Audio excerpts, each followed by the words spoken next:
40 million people across 7 states depend on the Colorado River. Most people think the danger is the river shrinking on the surface. Warning, but the deeper crisis is underground, where ancient aquifers that took 20,000 years to fill are being drained in decades.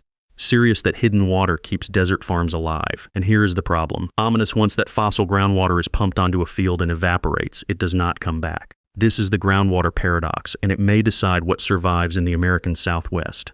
The headline number is hard to ignore. 27.8 million acre-feet of groundwater have vanished from the Colorado River Basin since 2003. Shocked that volume matches the entire maximum storage capacity of Lake Mead. It also accounts for 65% of all freshwater lost in the basin over that period. Explaining NASA's GRACE satellites detected the loss by measuring microscopic shifts in Earth's gravitational field caused by the disappearance of underground water mass. Concerned, the aquifers are emptying faster than the surface reservoirs that dominate the news, and almost nobody sees it happening deliberate. To understand why this matters, start with the river everyone knows. The Colorado River stretches roughly 1,400 miles from the Rocky Mountains to the Gulf of California. It drains 241,000 square miles across 7 U.S. states and 2 Mexican states. Serious agriculture devours up to 75% of the river's beneficial uses. That water irrigates 3.2 million acres of farmland inside the basin and another 2 million acres outside it. Ominous, beneath that canal network sits an invisible second plumbing system, a web of alluvial and fractured rock aquifers that served as the region's backup supply for over a century. Thoughtful, that backup is now breaking apart. Fossil groundwater is not an underground river, and it is not a hollow cavern waiting to refill. Explaining water sits inside microscopic pores, voids, and fractures in sand, gravel, limestone, and bedrock. Think of it like a dense subterranean sponge. Across Arizona's desert, natural recharge from modern rainfall adds only fractions of an inch per year. Serious, when scientists run carbon-14 dating and tritium analyses on water pulled from deep agricultural wells, they find 0 modern atmospheric signatures. That means the water is ancient. It fell to Earth and seeped into the crust during the Pleistocene era, specifically the last glacial maximum, roughly 12,000 to 20,000 years ago. Back then, the climate was vastly cooler and wetter. Once the last ice age ended, the region dried out and natural recharge slowed to almost nothing. Warning, picture an irrigation district pulling 100,000 acre-feet of this fossil water per year from an aquifer that naturally recharges only 1,000 acre-feet. Intense, the math is not a shortage cycle. It is minning. Serious, that is the first big mental shift. This is not like drawing from a bank account that receives deposits. Ominous. It is closer to extracting a non-renewable mineral, identical to coal or petroleum. Water tables drop, farmers drill deeper, pumps burn vastly more electricity, and costs spiral. Concerned, the field may stay green for a while, but the aquifer underneath is being spent. Once ancient water hits an alfalfa field and evaporates, it disappears permanently. Deliberate, none of this extraction happened by accident. It unfolded as a technological and economic response to the limits of surface irrigation. Before 1450, the Hohokam carved nearly 500 miles of gravity-fed canals through Arizona's Salt River Valley. Explaining, Anglo settlers arrived centuries later, and the 1864 Howell Code locked in prior appropriation for surface water, the doctrine of first in time, first in right. Thoughtful groundwater followed a different legal philosophy called reasonable use. That doctrine let landowners pump unlimited quantities from beneath their own property with no restrictions whatsoever. Serious, the turning point came in the 1940s and 1950s. Advanced deep well turbine pumps, cheap rural electricity, and booming post-war commodity prices arrived at the same moment. Concerned, a severe drought beginning in 1942 dropped surface reservoir levels across Arizona. Farmers turned to their new pumping technology to cover the gap. Aquifers seemed perfect because they delivered clean, reliable water on demand. Warning, then the tragedy of the commons kicked in. Conservation by one farmer meant little if the neighbor simply drilled deeper into the same shared aquifer. Frustrated, the warnings were not new.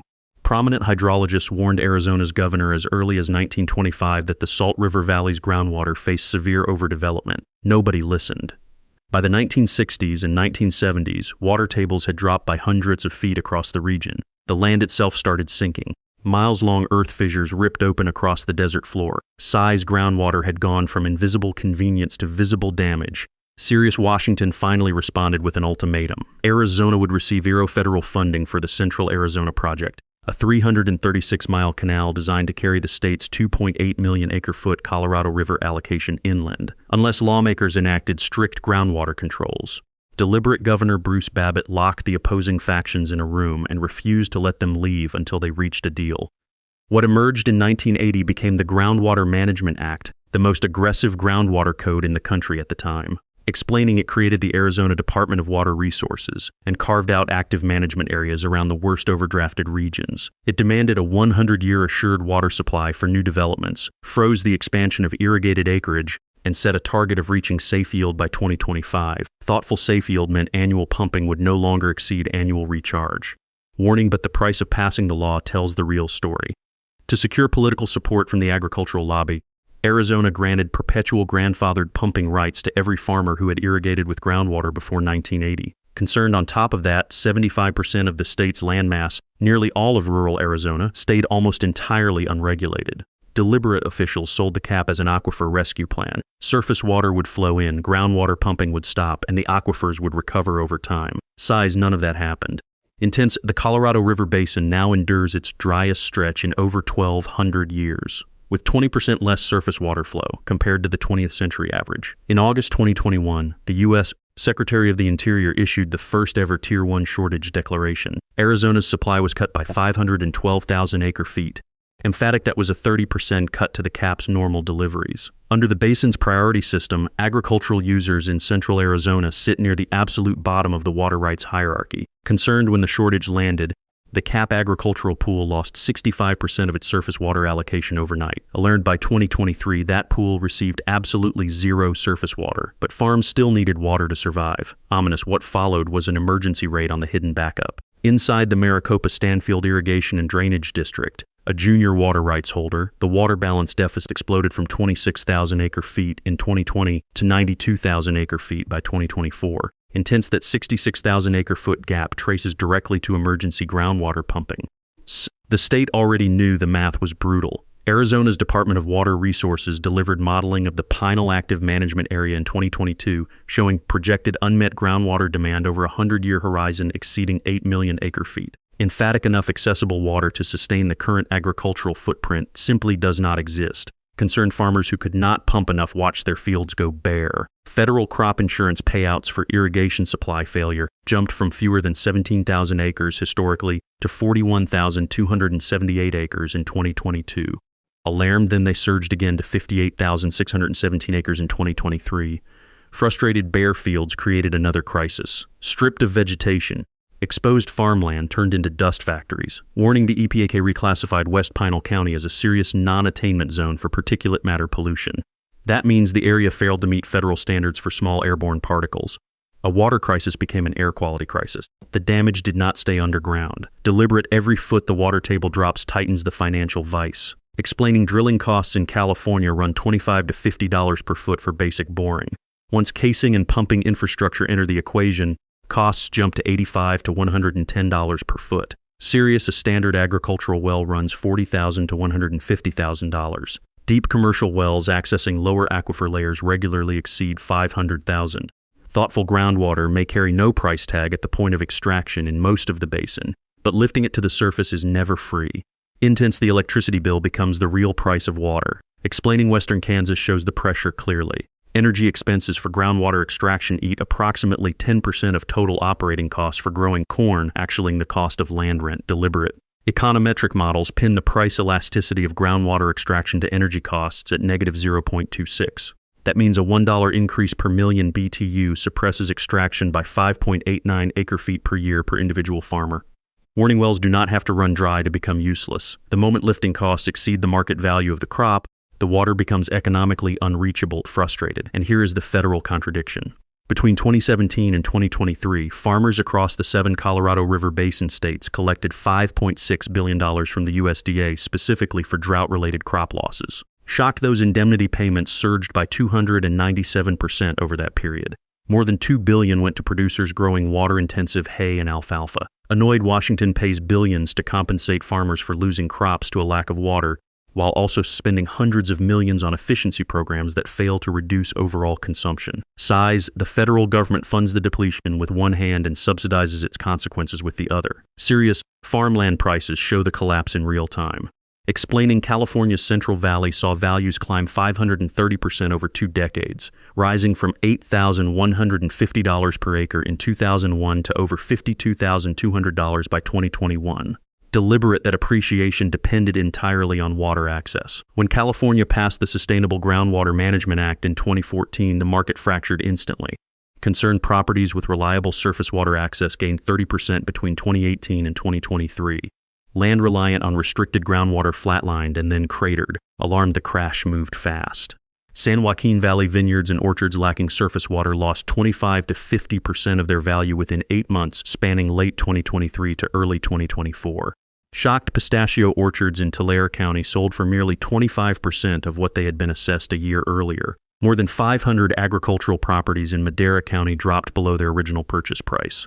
Syria's banking data confirms the contagion. A 10-foot decrease in saturated aquifer thickness correlates with a 0.139% absolute increase in the delinquency rate of agricultural production loans. Mominous credit follows water. A 10% decrease from the regional mean pushes total agricultural loan delinquency up by more than 23%.